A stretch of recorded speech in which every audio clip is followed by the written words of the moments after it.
Hi,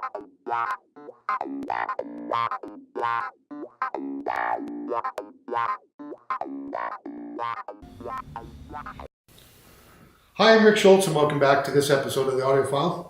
Today I wanted to show you something really unique. Now, if you notice, my driver here has all these silver things around it. And what those little silver things are actually magnets. And they just actually clip on there and hold themselves in place. Now, why in the world would I have magnets on my screws that hold my drivers in place? Well, playing around, and one night I had a few magnets just sitting in my hand. We do magnets for a living, so not uncommon for us to just have a few magnets laying around the place.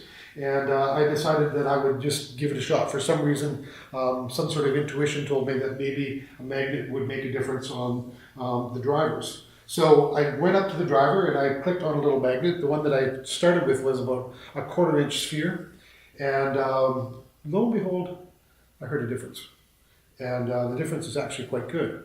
So I decided, well, if that worked, maybe I should try just a little bit bigger magnet. So I started going through all of the drivers, and I applied these 3/8 inch magnets across the screws of each one of my drivers. Now, in order to do that, I wanted to have the polarity correct. And what I did is I matched the polarity of the driver on the speaker itself. And if you notice, if you put your magnet towards the driver, it will want to spin.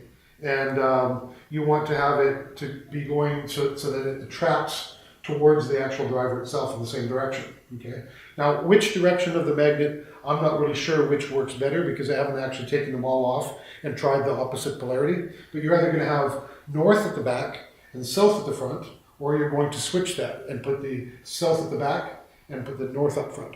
So I might have just said that wrong, but if I did, you can forgive me. So anyways, if you just take these little guys and put them on, I'd recommend that you have a few of them in your hand and take 2 at a time or 3 at a time. You can take a row or stack of them, and that will help you to keep them all in the same magnetic direction.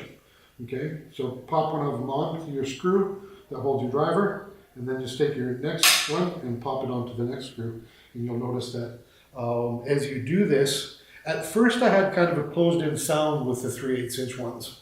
And some of the guys that were here that night and heard what I was doing was saying, well, maybe you're just going too far with it.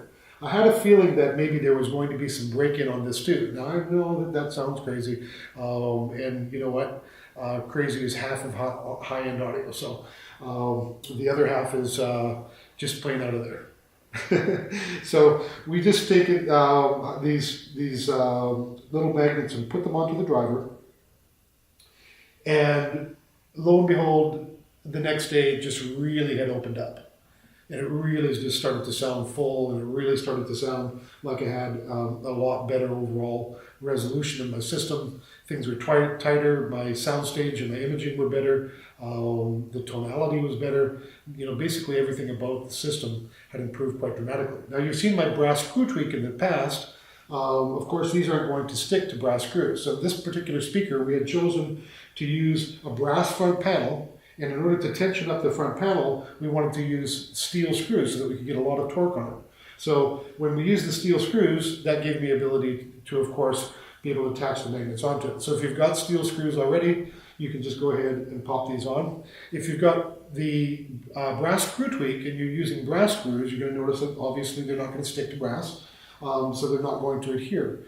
You want to make sure that before you go out and spend a bunch of money on magnets, that you've got a steel screw, something that your magnet will actually stick to before you try this. Now, it's an easy thing to try. It's just fun to play around.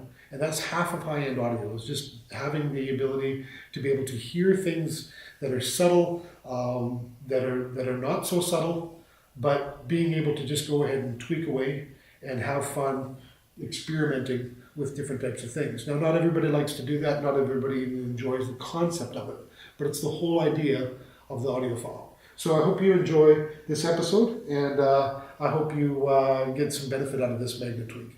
I'm Rick Schultz. Thank you very much.